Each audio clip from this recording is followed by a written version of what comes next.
Habang nasa gitna ng kalsada sa Dagupan City ang isang traffic enforcer, nilapitan siya ng isang lalaki at bigla siyang pinagsusuntok.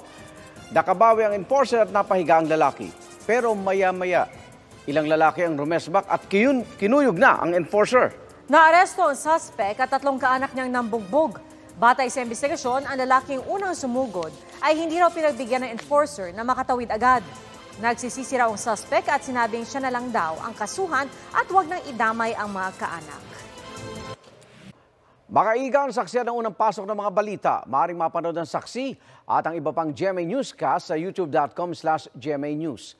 I-click lang ang subscribe button. Sa mga kapuso abroad naman, maaari po kaming masubaybayan sa GMA Pinoy TV at www.gmanews.tv.